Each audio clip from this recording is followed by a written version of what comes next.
I didn't, really think about spiritualism or anything like that. And so when something so gut-wrenching happens to you, you're like, I have to turn to something.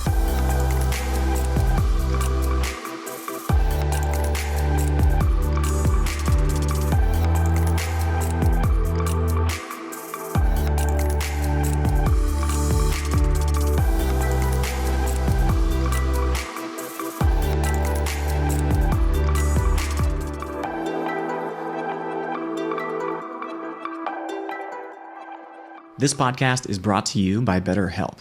Is there something in your life that is interfering with your happiness or preventing you from reaching your goals?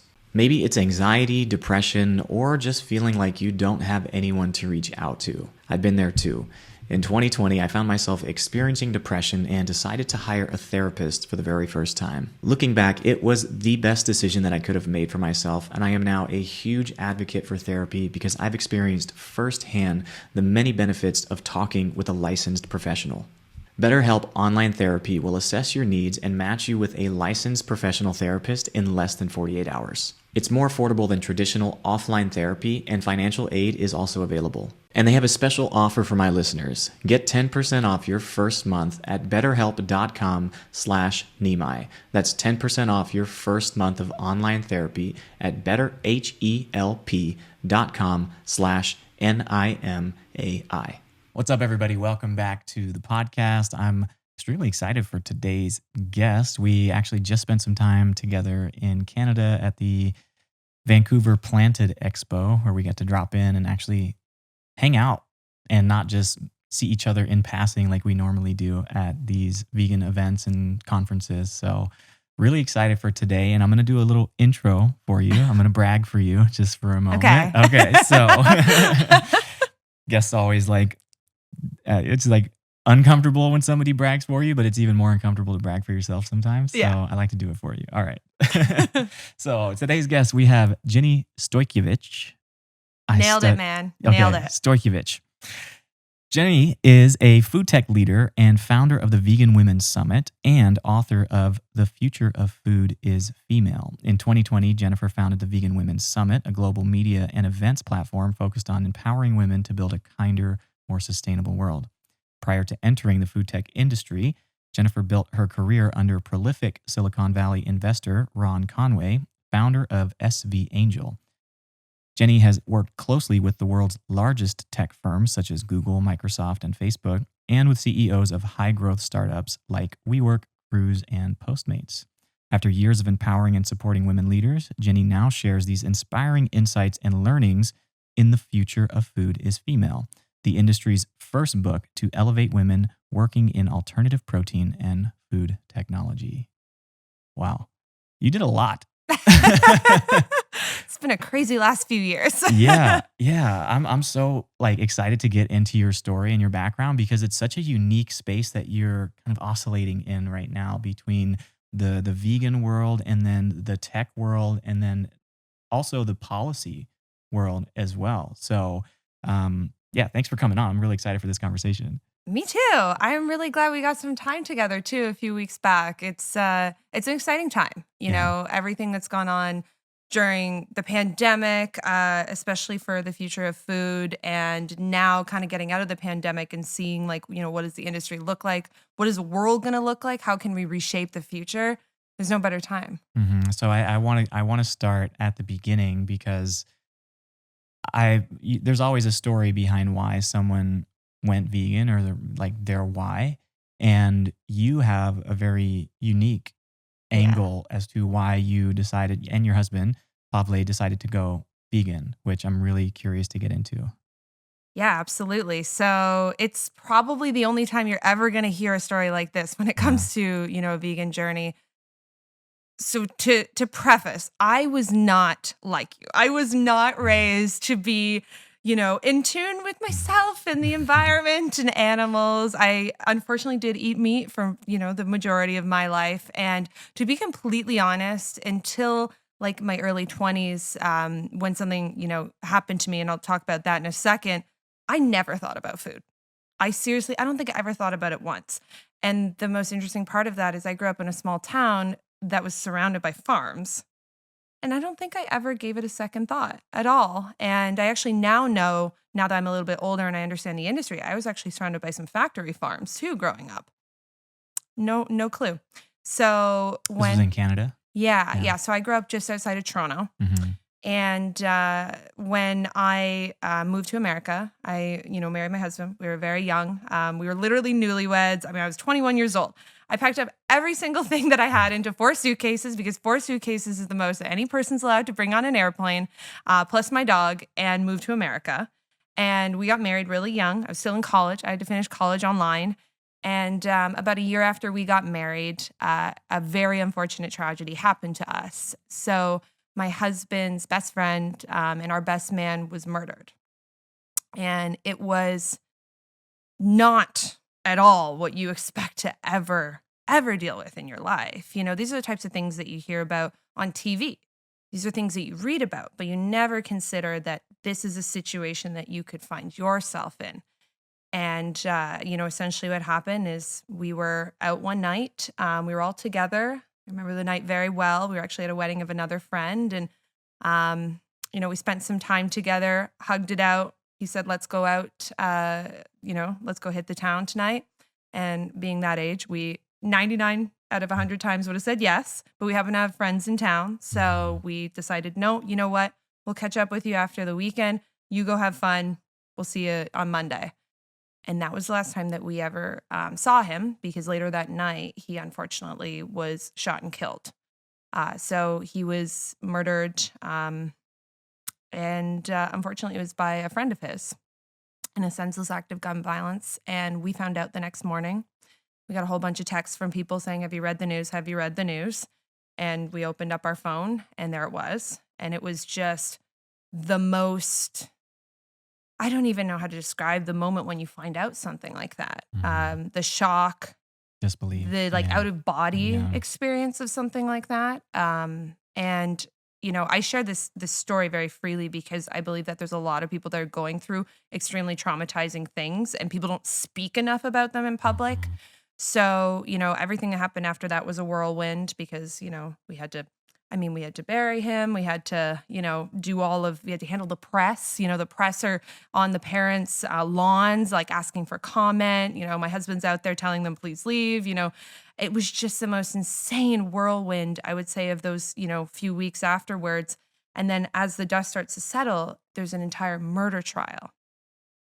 And anyone who's ever been through a murder trial, I hope nobody listening has been through a murder trial, knows it's a very long, drawn out process. And when we were going through that process and that suffering and that grief and trying to understand what had happened, we decided to forgive the murderer.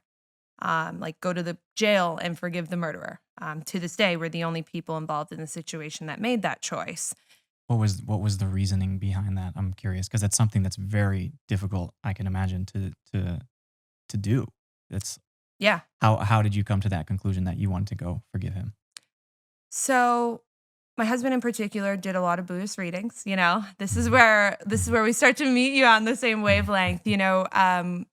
Because we're not religious people at all, and especially if you had asked me then, I was very much anti-religious in every way. Like I didn't, really think about spiritualism or anything like that.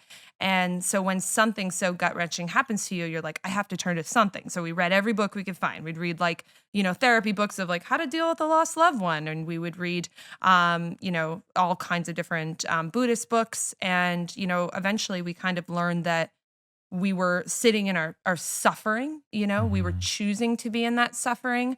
And when you're in that suffering, you also, want to make others suffer oftentimes. And so wanting to punish the murderer was not going to bring our friend back. Nothing will bring him back. And in fact, it really just poisons your own soul when you want to do that.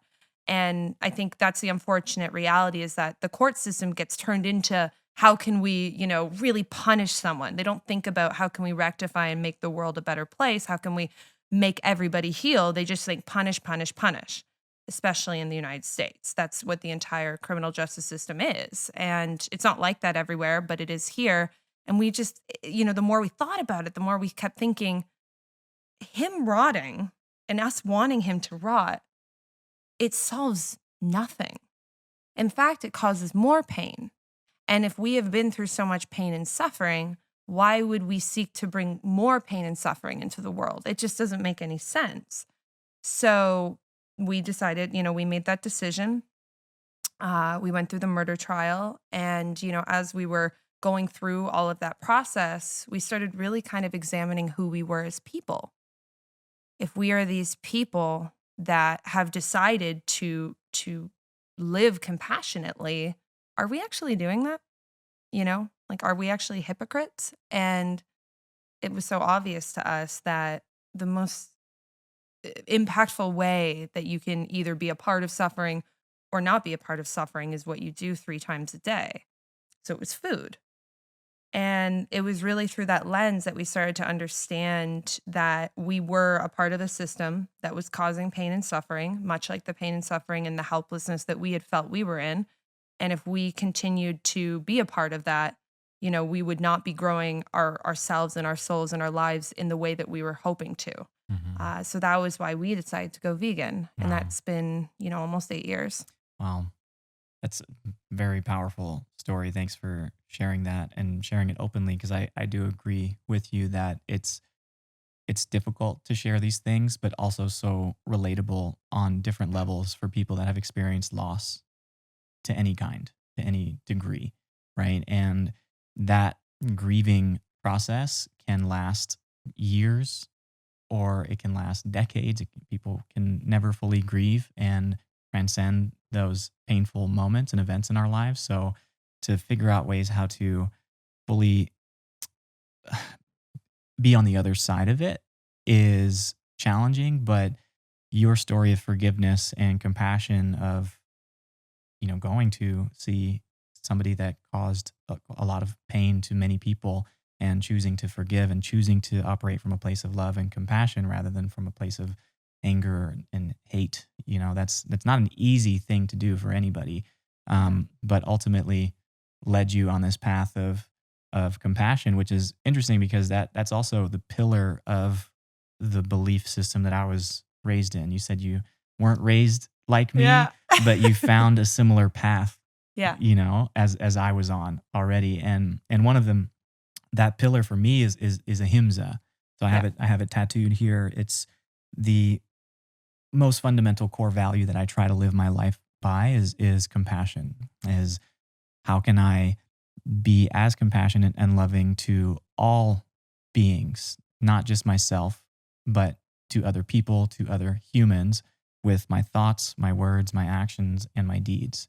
And once you see the world through that lens, and that is the type of person that you want to be, it shapes how you behave and really allows you to see everything through that funnel thought process. Like, okay, how can I show up as compassionately as possible?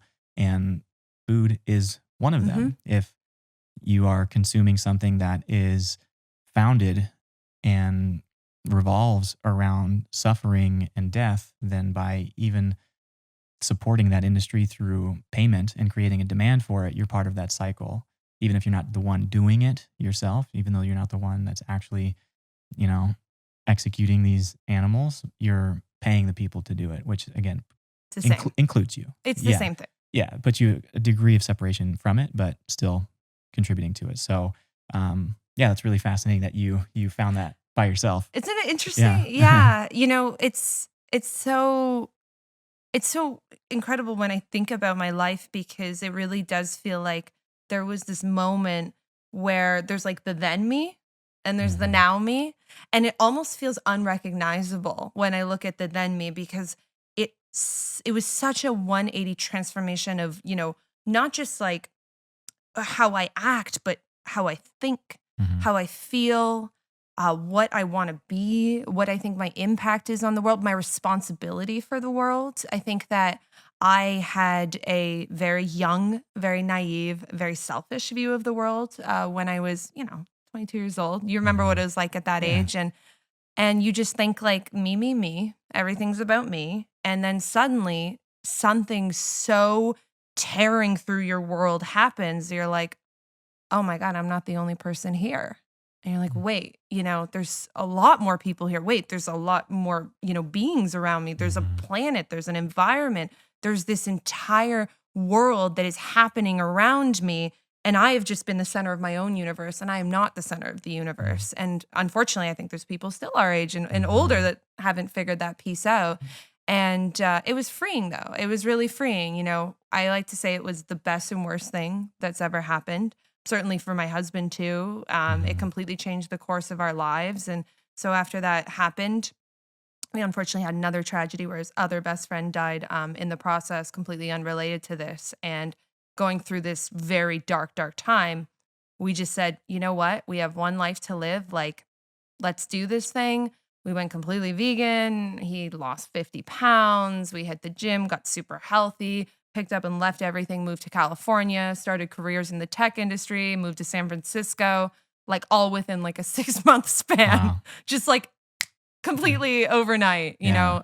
we're going. Yeah. Like, what's the worst that can happen? And people say this all the time. People are like, how are you so fearless? Like, how do you not, worry? And I go, what's the worst that can happen? You die? Like, I've had enough people like where I get the Yeah. call that they died. Like, I know what the worst can be. So Yeah. why not try, Yeah. Yeah. So that's yeah, that was kind of how I got set on my path. And that's what's kind of giving me the fire underneath. That's awesome. Yeah, I love that mentality too because what is the worst that could happen? Like the worst that could happen is you don't actually live a life of joy and freedom and happiness, and you are subjected to a self-imposed prison, and that not realizing that you have the power and the ability to create the life that you want and really pursue that. And that's like scary because we've been indoctrinated and conditioned to believe that there are certain paths that this is the path that you must take, and there are no really other paths that will allow you to have a life that's filled with happiness and also success. It doesn't have to be mutually exclusive of one another. You don't have to sacrifice your happiness to be successful, whether that's financially or mentally, emotionally, spiritually, whatever that looks like for you. Because I was under the belief Yeah. for a long time that I had to sacrifice, I had to do things that I didn't really want to do so that I could live for the weekends and do the things that I wanted to do. But so many of us are still operating under that belief. And unfortunately, like your life doesn't happen on the weekends. Yeah. It doesn't happen on vacations. Your life is happening right now. And it's governed by how you feel right now. Yep. And you if you're constantly living in this place of unhappiness, then that that moment is like words on a page, and that those words get connected into paragraphs, into chapters, and eventually the story of your life, if it's always filled with this unhappy undertone, then it's not going to be a happy outcome. Like, but you can change that once you have this perspective shift that it's worth pursuing the things that you really want to do. Even if nobody believes you, even if people don't understand it, it's not their job to understand it. It's your responsibility to pursue the things that really mean something to you. So good on you. Yeah, I think, to your point about how so many people I remember living for the week. I remember Mhm. this, Yeah. Yeah. it's interesting because I think that that is part of the reason, not to jump ahead, but we are disconnected from the food system because I think a lot of people are living these lives where they, they work multiple jobs, they're trying to think about how they can pay the bills. More than half of Americans can't even, skip one paycheck. Mhm. That's how people are living in this country. And for those people, there is a certain vacation, even for 4 or 5 minutes when Mhm. they're at Burger King at lunch, in their car, eating, a Whopper or, at McDonald's eating a Big Mac or something like that, where there is that escapism and that self soothing that people Mhm. feel when it comes to the way that they eat. Because I think people are just living lives of trauma. And that's one of the biggest pieces to the puzzle when we talk about how we're going to change the food system is we first have to understand why people are eating the way that they're eating. Because so many people, we're sitting here in Los Angeles right Yeah. now and these people, I know these people. There's people that say like, well, they should just eat, healthy kale and Mhm. just eat more lentils and salads and things like that. And like, that's not going to cut it for my dad. Like, that's not going to cut it for middle America. That's not going to cut it for literally anybody that I knew growing up. Like, that's not where people are at. You know, you have to think of, Maslow's hierarchy of needs, think about the pyramid, the level of thought that goes into like, what am I eating? Who am I? What's my impact on the world? That's like self-actualization level. Most people are operating in like physical and safety needs level. Yeah. And that's just in America. We're talking about relative poverty. We're not even talking about absolute poverty and what the rest of the world looks like. Yeah, and I fully agree with you. I hope not to sound tone deaf or anything like that, because I fully acknowledge my accessibility to the choice of choosing healthier options and the luxury of having the means to purchase those things. And like I said, I fully understand that poverty is a very real thing. Resources are a very limited thing for many people. So how do we help create systemic changes to help support people in those situations? And I think that is correct me if I'm wrong, is that kind of how you got into the policy space? Yeah. So I spent, 6 years in San Francisco as a lobbyist working in the tech industry, and I still do some lobbying as well. And that was really, how I got thrust into tech. That was where I built my career. It was really exciting, really interesting. I worked with the biggest tech companies in the world, all the CEOs and all the politicians. Like, Yeah, just we met at Facebook, actually. we did. Yeah, we did meet at now Meta, got to Meta. get it right.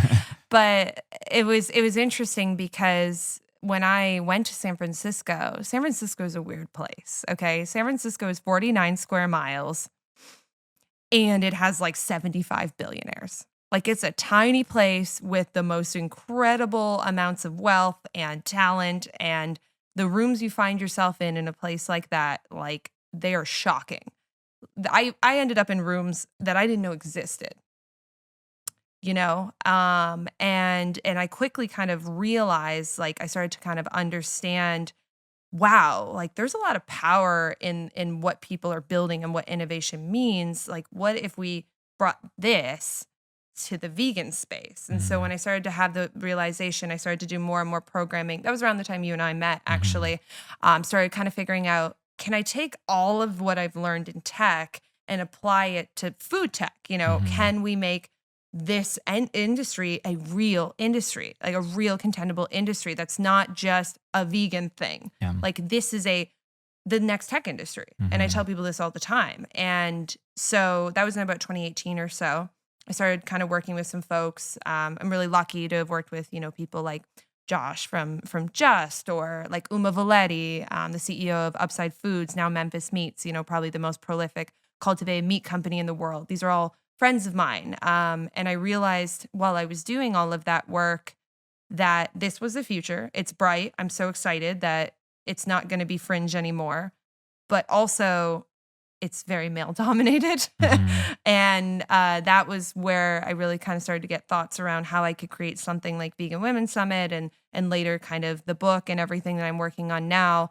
How can I bring this other, 50% of the population into this space? Not just because it's a huge innovation opportunity and women should definitely be founders in the space, but also because women buy food. Almost all food that's purchased is purchased by women. It's like 80 to 90% of all food that's purchased in homes is purchased by women. So it just makes sense that women would be in this space. Yet until a few years ago, it was really mostly male dominated. Even still now, it is. So I created Vegan Women's Summit. It was when you say that stat, is that mainly like from like grocery stores, or is it like just consumer, like across, just like consumerism, just as a whole? Yeah. Like, So it's a majority women. Consumers in general, women buy like they estimate it's between 80 and 90% of all consumer purchasing decisions in a home. Wow. Everything. Yeah. Like, if you want to sell vacations, if you want to sell, shaving cream, if you want to sell avocados, like, those ads are going to women. I'm sure if you go take a look at, Bianca's algorithm and you look at yours, you're seeing very different ads. Women buy so much of what is sold in this country, but we buy it from men. We almost entirely buy it from white men. Until recently, almost all the makeup companies were owned by white men. Is that weird? Yeah. It's weird to think about, right? So, I had this theory. I said, okay, what would happen if we make a concerted effort to change this industry? What would happen if we rally and create an actual platform, which has now become Vegan Women's Summit of women, like specifically for women? So I started with I did one event, the Vegan Women's Summit, and then it, became much bigger than that. It was 250 women in a room, and that was 2 years ago. And we're now about 45,000 women across 6 continents Wow. Wow. in like 2 years. Yeah. And what is the mission of it? Is it to come together and collaborate? Is it to mastermind? Is it to uplift, like inspire? What is the main mission or your vision for that Vegan Women's Summit? So there's almost 4 billion women on the planet. Hmm. I want to create a role for every single woman to be a part of reinventing the food system. So we do this through multiple different ways. Obviously, we elevate and amplify women's voices. So we have, a huge media platform that does that. We have the huge conference that does it. We're the only conference in the world that focuses on this. But we also do pitch competitions. So we want to get funding. So we need more women founders. We've had over 1,000 women apply from 31 countries since we launched a year and a half ago. So there's a lot. We also do job networking, right? Because we are missing women at every single piece of the puzzle, because it's not just founders, it's Yeah. not just investors, Yeah. but it's all the way down to Operationally, junior level Yeah. employees, senior level executive, middle managers. Women are underrepresented in many categories still in this industry. So we've connected over 2,000 job seekers with companies like Beyond and Impossible and all the usual suspects. And we are trying to get women represented at every piece so that we can create this inclusive ecosystem where we have women that are going up on stage and they're getting backed by women, and then they go out to our community and we buy from them and we help grow this women-led ecosystem, right? And we have the money to do it. We have the buying power to do it, but we just don't get that mainstream attention and the investment that we should. Mhm. It's changing, but Yeah. it's not what you would think. Yeah. It's 97% of all venture capital went to men last year. Wow. And 3% to women. And what do you believe women will be able to bring in those areas? Like, why? Like, I know I have an assumption, but I want to hear it from you. Like, what changes do you think women will be able to make and create in these spaces? So I think that women know how people behave, and how they purchase and how they eat much better than men, just because women have such a strong role in the household. Some of the best women founders out there are mothers. There's actually a lot of data that shows that mothers make some of the best founders. I was just on a call with a very high level CEO yesterday, and he's like, every single one of my executives that's a mother performs out like outrageously better than all of the male executives on the team. I think that women, they just understand what it takes to build a thoughtful business. Women tend to be more long term and step by step in the way that they build their companies. They don't do that move fast and break it and smash kind of thing. And that's why women do actually return better exit valuations. So upon exit, women founders return a 63% higher valuation than male founders. Yeah. Wow. It's pretty incredible. Like, Yeah. when you actually uncover what's going on. Here's a fun one for you. Guess which demographic is the fastest growing founder demographic in America as of last year? I think I may have seen this, but is it Black women? It's Black women. Yeah. Yeah. That's incredible. Yeah, it is. It's amazing what's going on. And I think for food in particular, one of the things that's interesting is that this space, the vegan space, the alternative protein space, whatever you call it, it has been very white dominated, right? But it's also been very like Western diet dominated, right? Much of the products and things that you see out there. I mean, how many burgers do you see out there, right? Less than 20% of meat consumption is burgers. Americans actually eat chicken, like a lot of chicken, right? And you're only now seeing chicken come out in the last year and a half or so. I think one of the things that's missing is culturally specific foods. I was just talking to my husband about this the other day. There's no mainstream like Hispanic or Latino like vegan companies. Yet we are in a Hispanic majority city right now in the city of Los Angeles. Yeah. How does that make any sense? Texas is about to be a Latino, within the next 2 elections, Latino majority state. One of the fourth, there's 4 big states. And California is, got a huge population. Florida has a huge population. Texas has a huge population. Why is there no companies for this entire massive demographic in this Mm-hmm. space? Mm-hmm. Why was Pinky Cole the first one to even like start talking to Black Americans about how to create, soul food and the foods that they're used to in Atlanta with Slutty Vegan? Mm-hmm. It's huge missed opportunities. And the buying power of the Black community, of the Hispanic community, of women in particular, like it's huge and they're missed. And we have just kind of, I think we've been going about it the wrong way. And that's one of the issues with veganism and vegan products is that they've stayed siloed. Mm-hmm.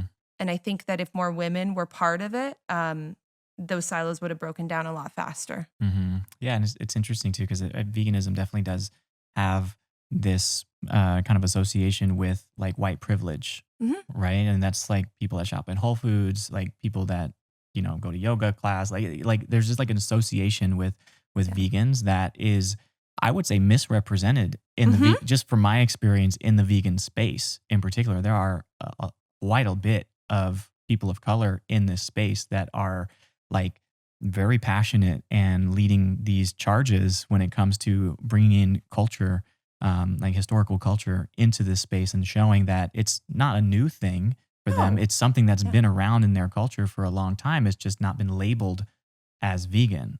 Exactly. Yeah. Like your upbringing, for Yeah. instance, right? Like so many cultures have historically been predominantly plant-based. And there's a reason for that. The reason is because meat used to be hard to come by. Mhm. Before we industrialized the way that we produce meat in this country and in the world, it was really hard to eat meat 3 times a day. Now, I mean, the average, like the amount of meat that is eaten by the average American or European at this point, it's like astronomical. Mhm. That's not in line with any civilization or any culture and how they used to eat. It just doesn't make any sense. Mhm. Yeah, it's interesting because the word plant based gets thrown around quite a bit, and I think that the word plant based has kind of been greenwashed. It's been Mhm. hijacked and doesn't really mean anything to people. No, it Like doesn't. Legally, it doesn't. it doesn't. It has no Yeah. real value to it anymore because now corporations are seeing it as an opportunity to label and market their products as saying plant based, but it's not even fully is void of any animal products, and it just contains plants in it. So when people say I'm plant based, I don't really know what that means. Does that mean that you like what does that mean? I don't know. Like to Mostly plants? my definition is 51% or more of your calories coming from plants, and the reality is that many people, majority of their calories come from animal foods, and Yeah. very few comes from plant foods. Oh, absolutely. I actually literally this morning at the grocery store picked something up that said in huge words, like plant-based, like Mhm. meal bowl. And I was like, oh, Mhm. cool. What's this? And then I look down here, it says cage-free hens Yeah, or cage-free eggs. And I'm like, are you kidding me? yeah. What is it that makes these companies create these products that are they're misleading consumers into Mhm. saying plant-based. But here's what really drives me insane is that they write plant-based this big, but then like the milk and cheese or whatever it is Mhm. this big. So it's like you truly know that you're capitalizing on this. You're purposely writing one much Yeah. bigger than the other, right? You Mhm. know what you're doing. And you're trying to hoodwink consumers into consuming these animal products. And Mhm. if there's such a halo effect towards plant-based and you hide the animal part, why didn't you just make it a vegan product? Yeah. Yeah. Yeah. So what are you seeing in this landscape of alternative protein? I mean, we Oh, talked a man. little bit about it in Canada, and I was blown away at some of the technology that you were talking about. So what are you called it almost like the space race, the Yeah. alternative protein. It is. Yeah. It's a space race you don't know about yet. Yeah. Yeah. So alternative protein is, basically our quest to create meat that's not made from animals, right? So the most obvious category of alternative protein is plant-based meat. And most alternative proteins we're not talking like the Boca burgers of Yeah. The probably black bean patties. yeah, we're not talking about that. We're talking Yeah. about the newer stuff in the last 5-6 years where they've really started to bring technology to it, like your Impossible burgers or your daring or things like that. So that would be plant-based. Then there's, the technology I told you about, precision fermentation, where Mhm. they can create animal proteins without starting with an animal. Mhm. So they're able to, turn bacteria and things like that into an animal protein. So it is a non-animal source animal protein, and that's currently for sale in the United States and in Hong Kong right now. So that is a completely like regulated, publicly available product already. And then, of course, there's the cultivated meat, the cell-based meat, lab-grown meat, whatever you might call it. And that's the one that is very interesting because it is not yet legal in almost every country. There's one country where it is legal. It is legal in Singapore to serve it. But the rest of the countries have not yet regulated it, made it legal. It's likely it'll become regulated and made legal by like next year or so, they're Mhm. thinking in the United States. What is the reasoning behind it being illegal currently Well, it's not that to it's serve? illegal, Or it's just that it like a hasn't been gray regulated area? to be served as a food product because it has to go through the Okay. FDA, USDA, right? Okay. Like they haven't. So when you have a new food that's being served to the public, you have to, go Go through through this a very process. rigorous process, Yeah. right? And so for plant-based products, most of the time they're not a new food. So it's like they sail right through. Mhm. The Impossible Burger had the heme that they invented, Mhm. right? That's their famous, they recreated kind of The similar bloody to, effect. Yeah. yeah, that's what made it bleed. Remember that was a big campaign when it first came out. Yeah. So that had to go through FDA approval because that was what's known as a novel ingredient.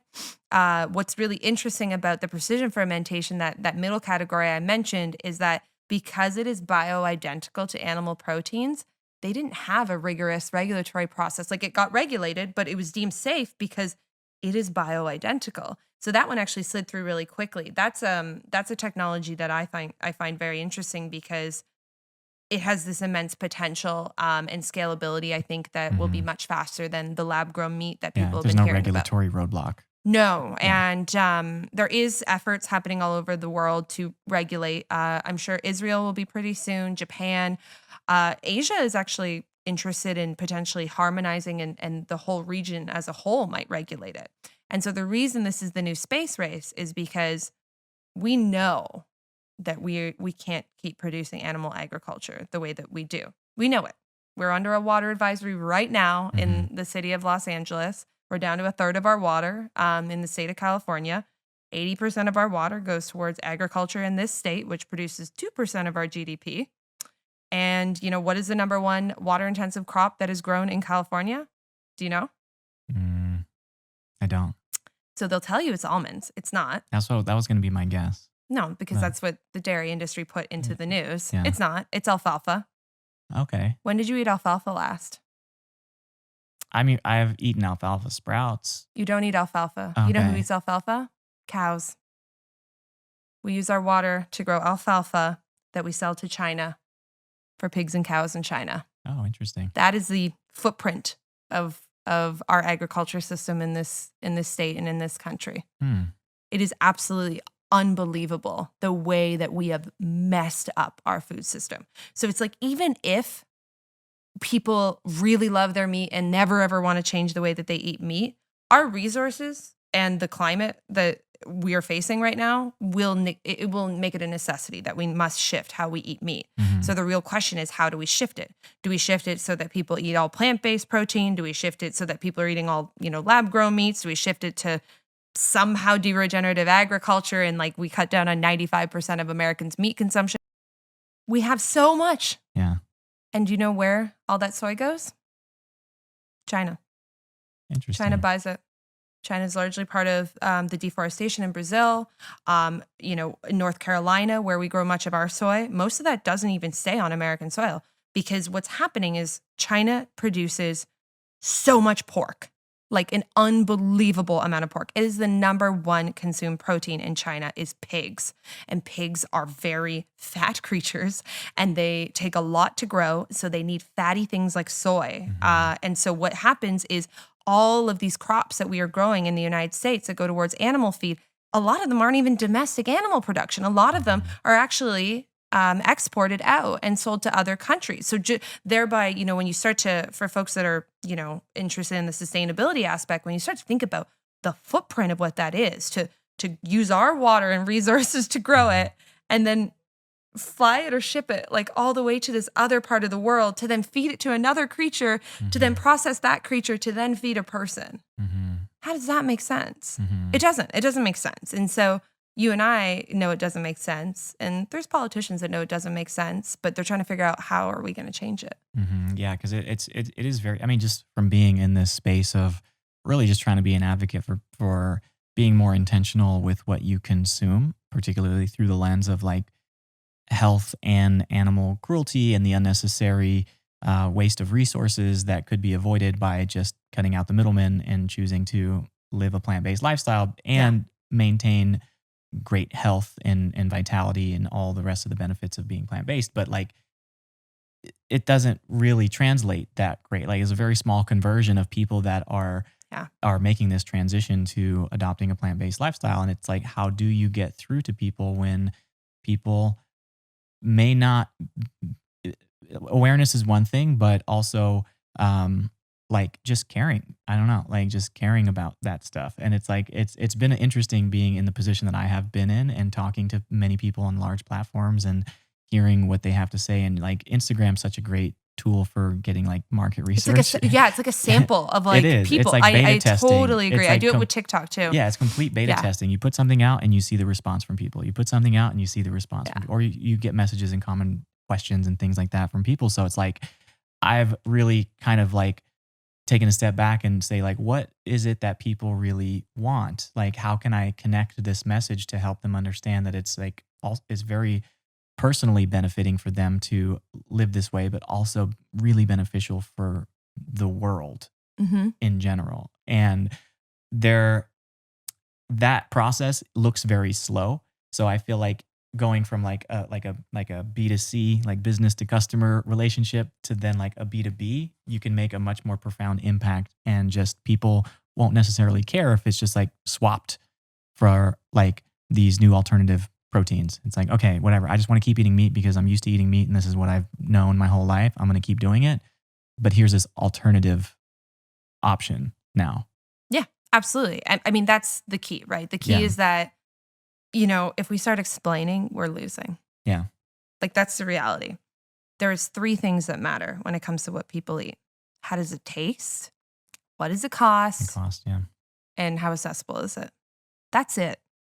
It's not this, we make it more complicated than it is. Mm-hmm. But people are very basic when it comes to their food needs. And it relates back to the way people live their lives, right? People are looking for comfort and joy. Do you know what the number 1 sold meat in America is?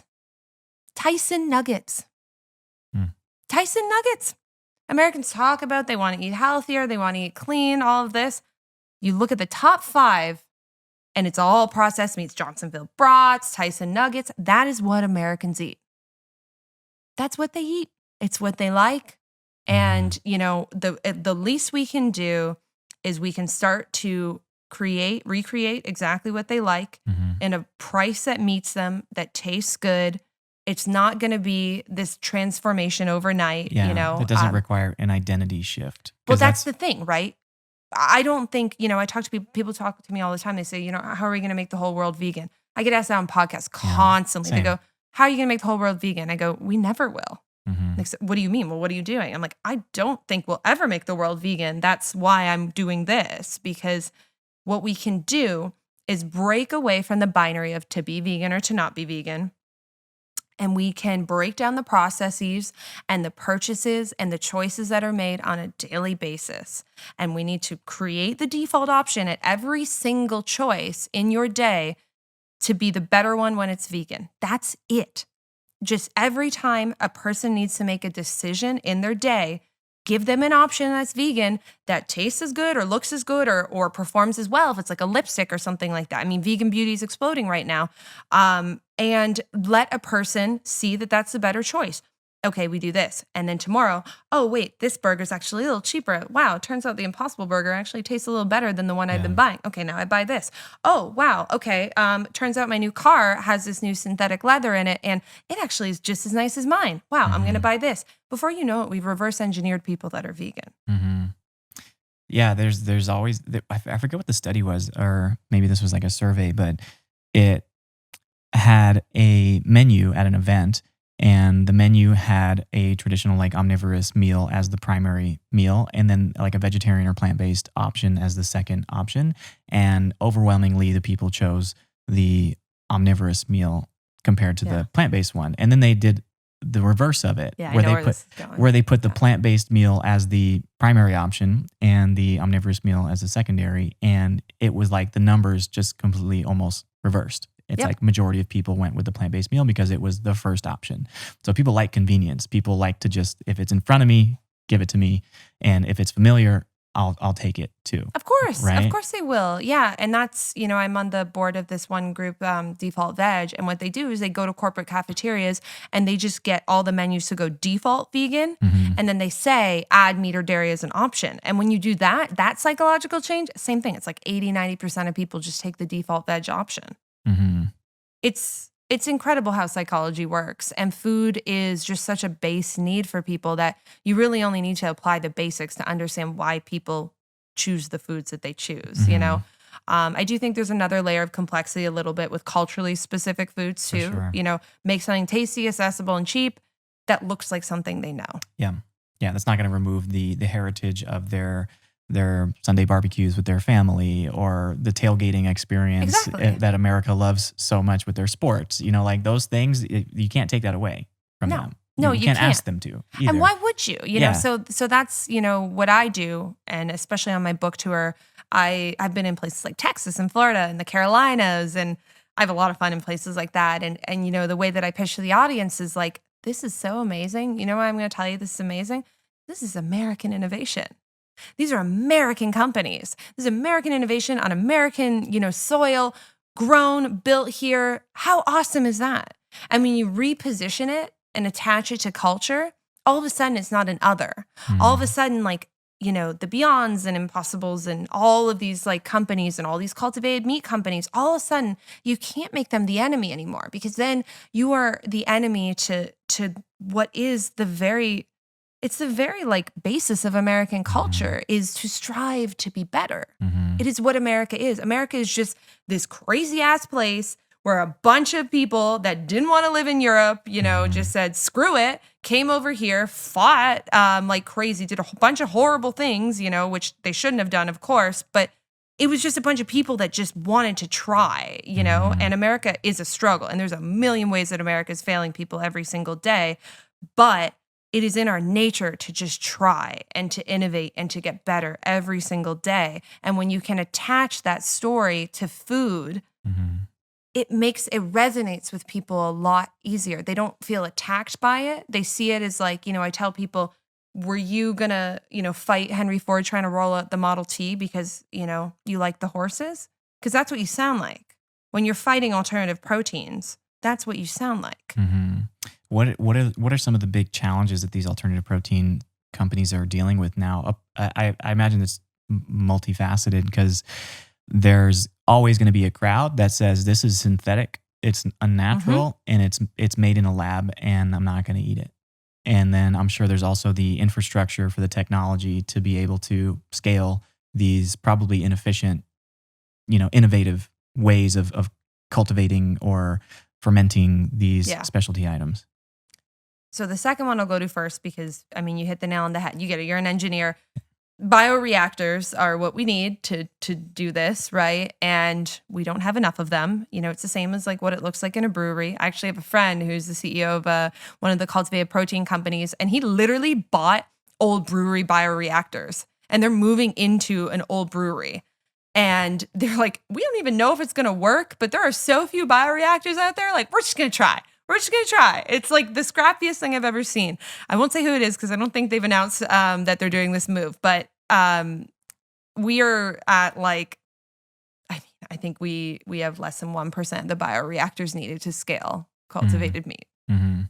So when investors see this, what is the pitch that these companies are telling these investors? Like, we need money to manufacturing. manufacture. It's manufacturing. And you know Okay. what's really exciting about that?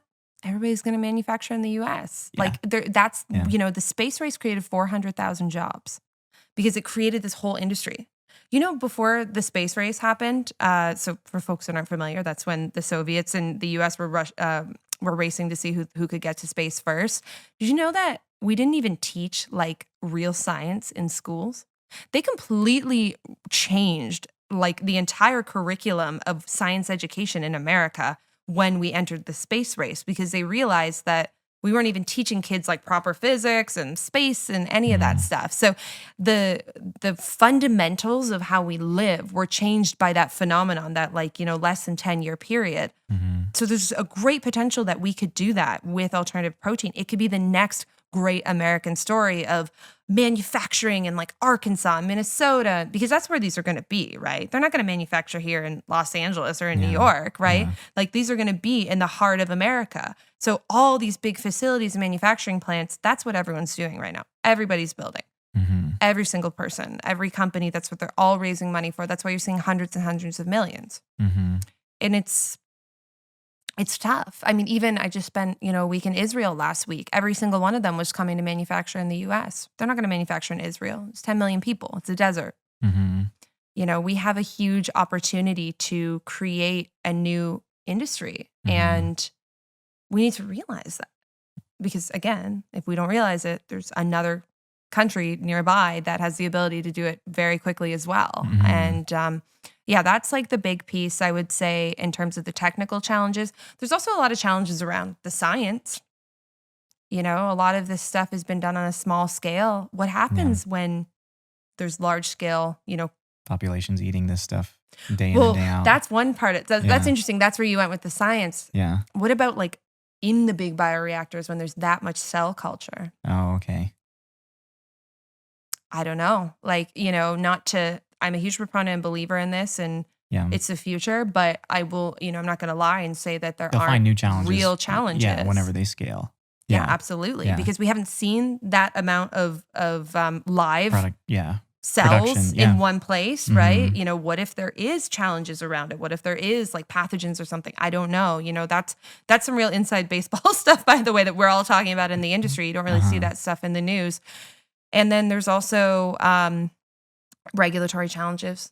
Those are huge. There is going to be a very real fight about alternative protein.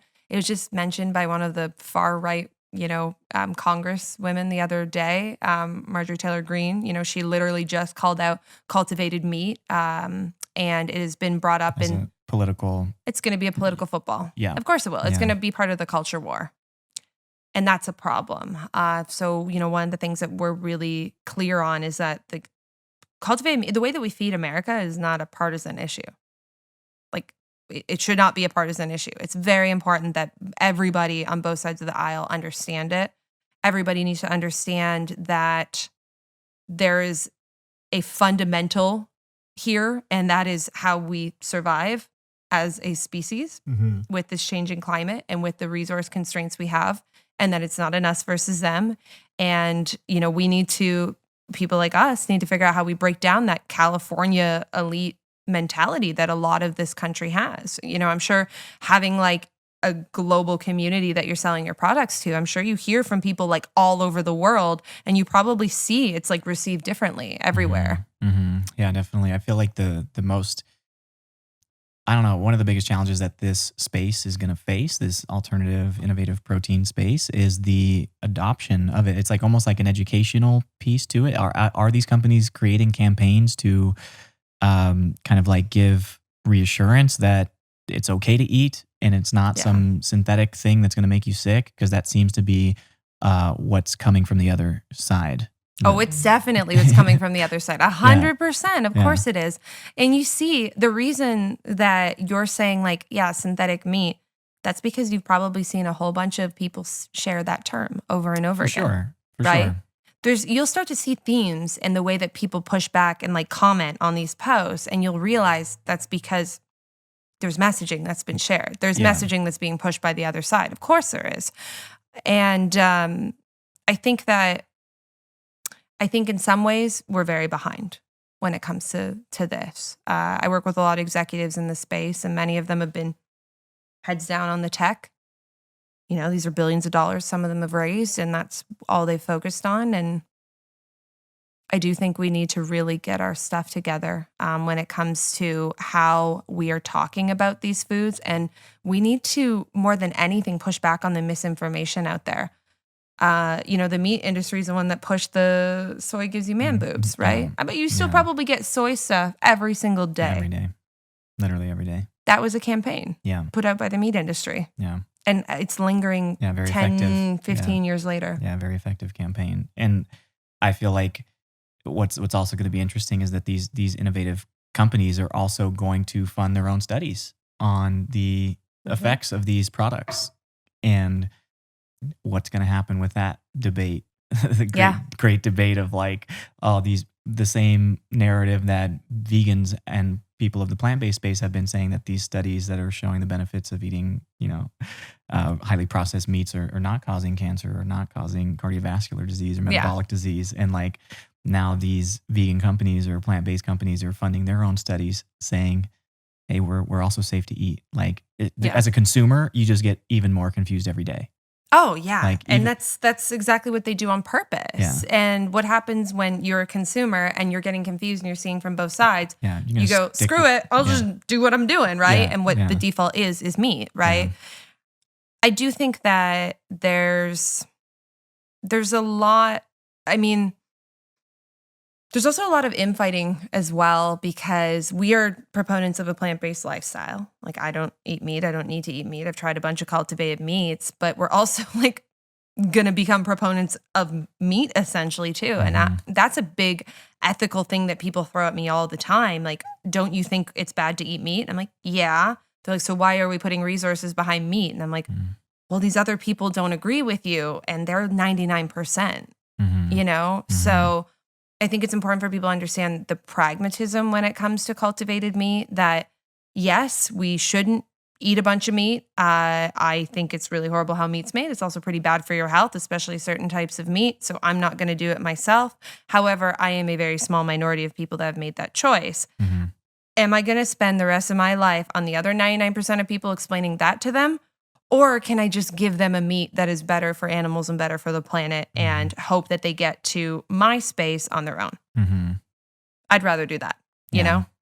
Because the longer we wax poetic about this and debate it and talk about it and push back on these companies, the worse the planet gets and the more animals that die, like the time's of the essence here. Yeah, personally, I don't eat much alternative meat products. Like my preferred is tofu and tempeh. And I eat a lot of tofu. Yeah. Same. Like I really, you can go check in my fridge. Like you probably You're a soy boy. Yeah, I'm a soy man. Yeah. I always correct people on that one. Yeah. Soy man, not soy boy. But yeah, it's just my preference. And like people ask me all the time, like, how are these things? Like, are they unhealthy? Are they worse than the things that we're telling them is bad for them? And my answer is like, it's not a perfect solution. It's just an easy like for like replacement that is a little bit better. And we can agree on that for XYZ reasons, but it's a step in the right direction and serves as a stepping stone towards a better future. It's not a silver bullet. It's not going to fix everything that's wrong with the world, but at least we're making progress towards that direction rather than staying put or going backwards. Yeah, absolutely. I mean, you could have the same debate about electric cars. Yeah, because year after year, I mean, there was a study that came out that showed that meat production has actually been, or meat consumption has been increasing year after year, even with all of this new, all these new campaigns and awareness and documentaries and talk about the benefits of eating more plants. Meat consumption is still going up year after year. Because people consume meat to feel good. Because, and we know meat and dairy and things like that, we know there are real sensations and things that happen in your brain to make you feel good when you eat these products. That's the most common drug there is food. Yeah, and they fill it with crap that make you, the most consumed thing in this country is like high fructose corn syrup, right? You're eating garbage. There's a reason why, by the way, it's all processed meats that are the most purchased meats. It's not like raw chicken breasts. It's specifically ones that are filled with both processed meats and fillers and sodium and like all these things that are designed to make it like just make you feel good for the few minutes that you're eating it.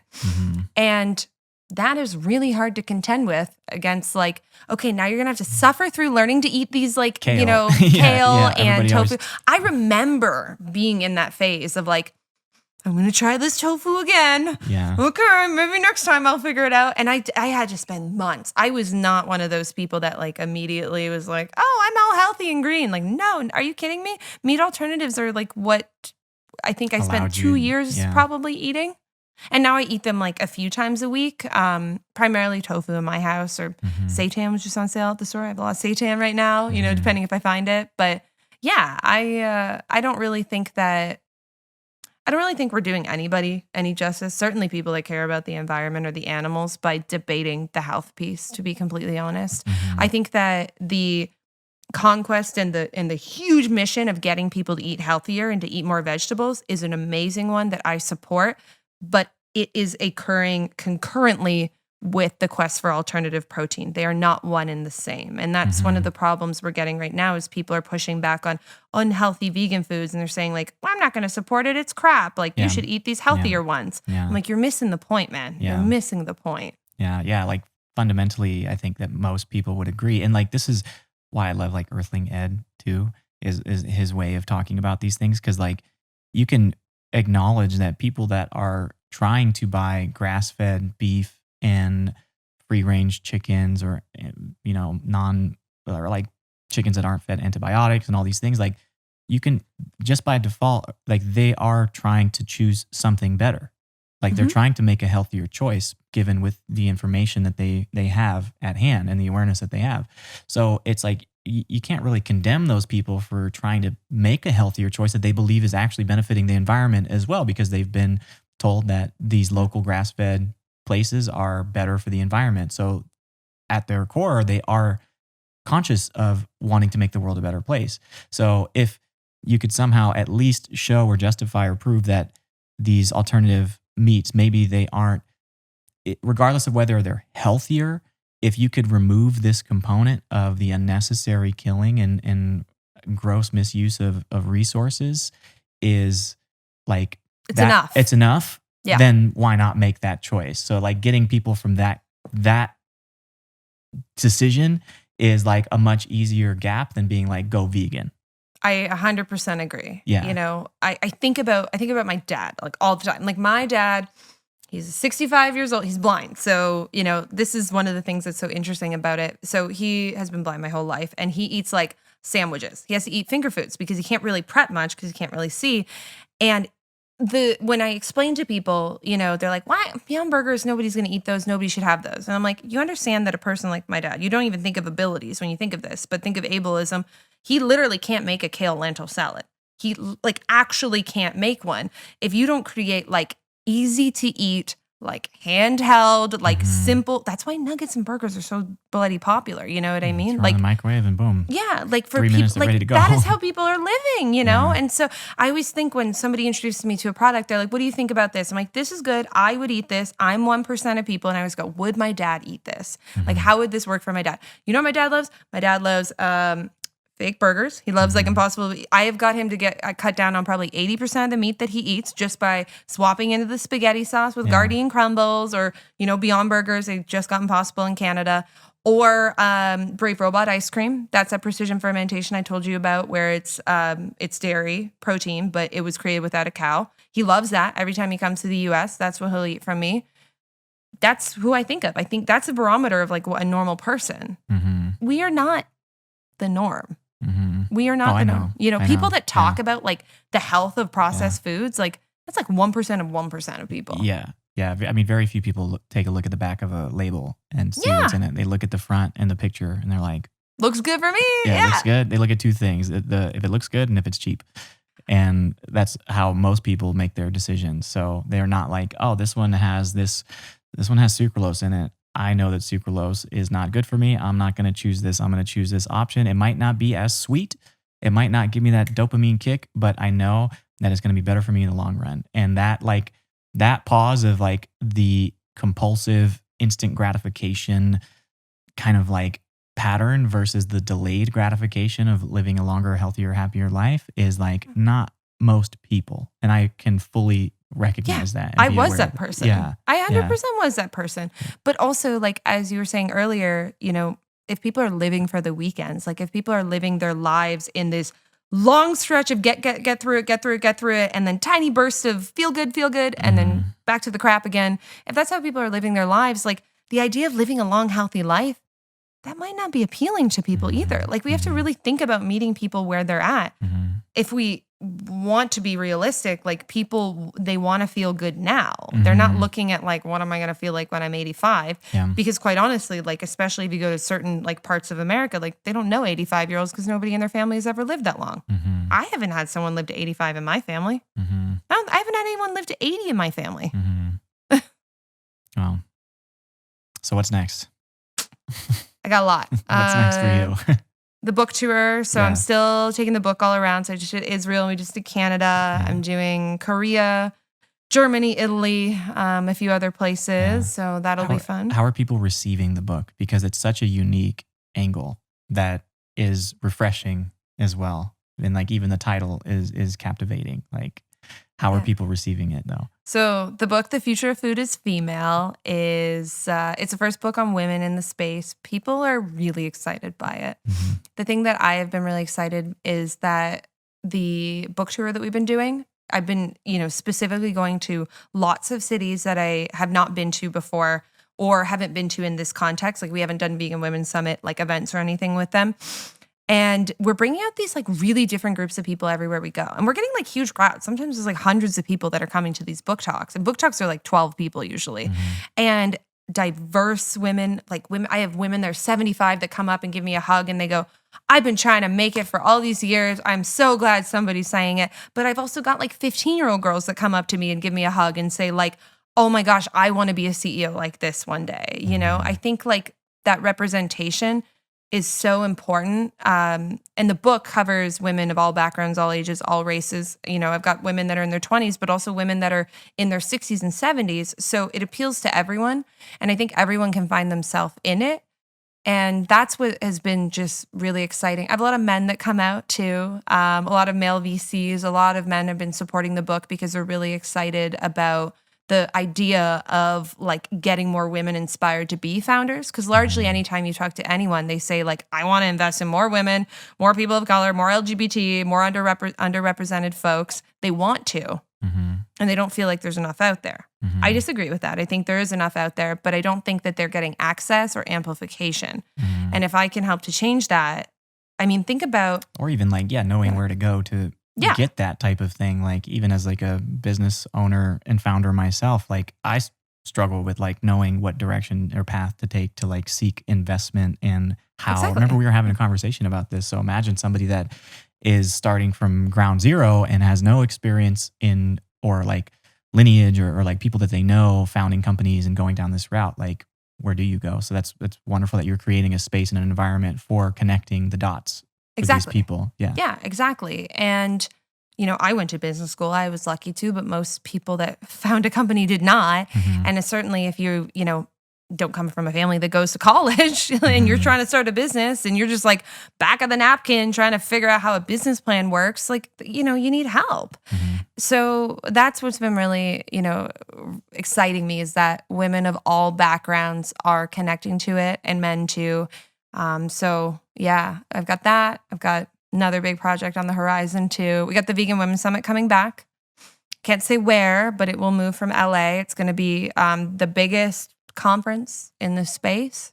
We had almost 1,000 this year in LA. We're going to take it probably to 1,500 or so. 3-day summit. I'm actually going to go tour the space next week. That'll be really exciting. Can I come? Males can come. Of course you can come. Okay. Yes. I asked you the 20% last time. of our attendees are male.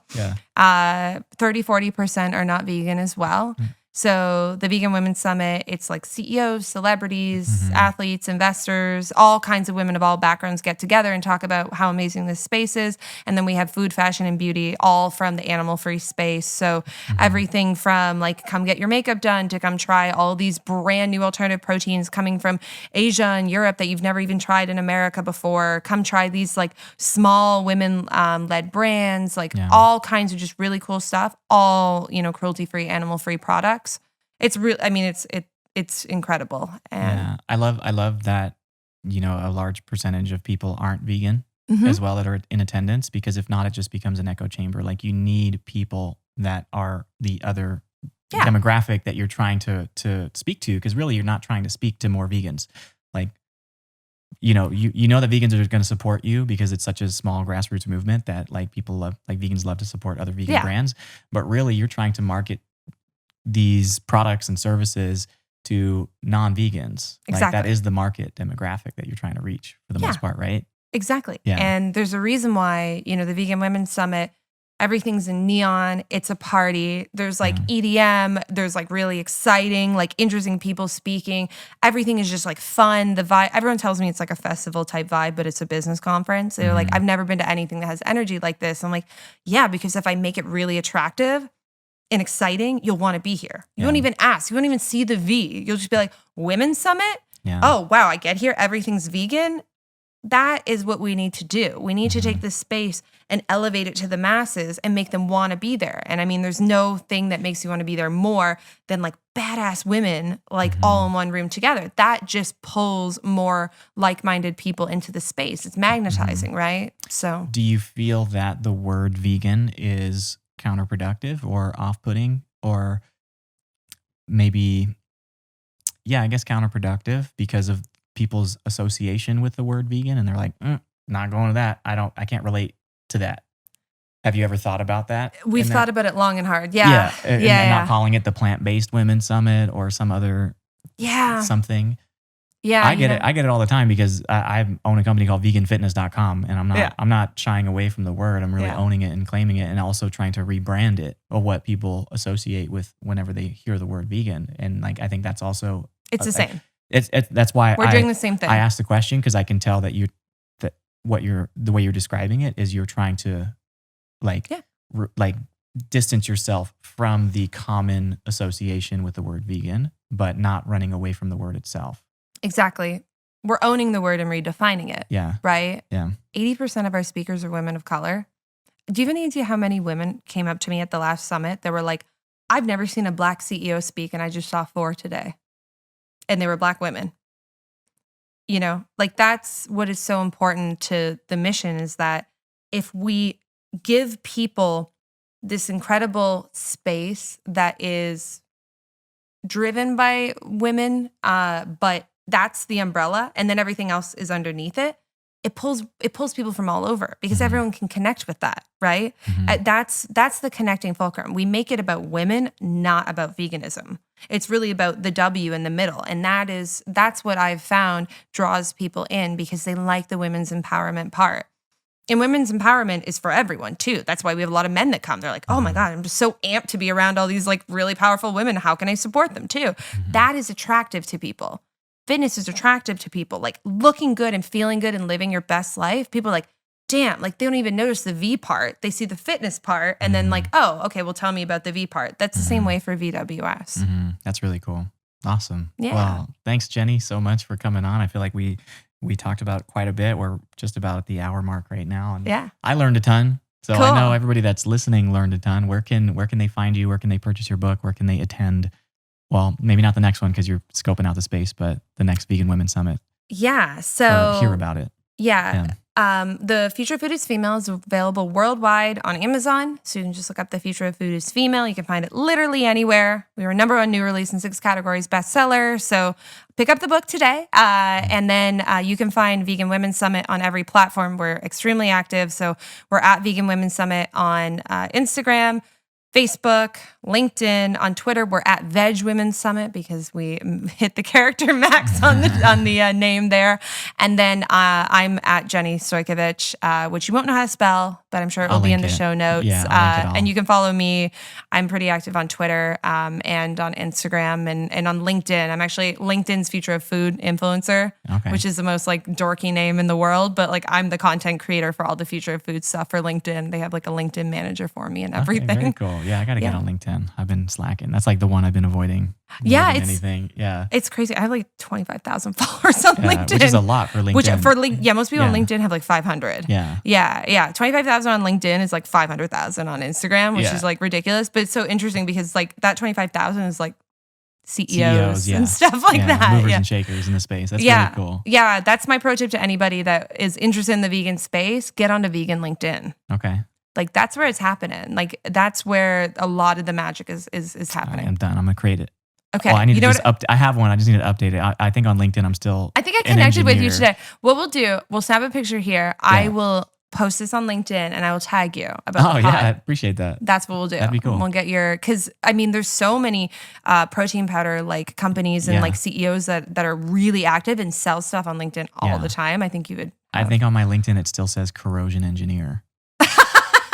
We need to People are like, this isn't the same guy. Yeah, like, this is clearly a spam account or a fake account of somebody using his profile picture. Yeah. So, I think I connected with you before on the way here because Okay, I was I'll check it gonna- out. was I gonna literally post it. haven't checked it in months or years. I don't know, but I'll go It's accept like you. it was like my Twitter. I know. Yeah. I didn't have a Twitter until like 2 years ago, and I was like, I guess I should get on Twitter, you Yeah, know. yeah. But it's been awesome, yeah. and more exciting stuff coming. VeganWomenSummit.com is how you can sign up to our newsletter. We have almost 11,000 of your closest women interested in the future of food, fashion, and beauty that you can talk to on there. And what's really cool there is we will be announcing the Vegan Women Summit comeback probably in August. So it'll be coming soon. It will be in May, and it's a secret what city it will be, but it will be a really good one. Awesome. Well, my next guest just knocked on the door, so what better time to wrap this one Yeah. up? So for everyone watching, please give Jenny a follow. Check out all the amazing work that she's doing, and be sure to get her book on Amazon, The Future of Food is Female. And if you enjoyed this episode, please feel free to share it with somebody. It might inspire them. It might change their life. And as always, I appreciate any comments or shares or views, just because we put a lot of work into this podcast, and you, the viewer, the listener, are the ones who keep this alive. So thank you for listening. Thank you for tuning in. And as always, sending you all lots of love and light.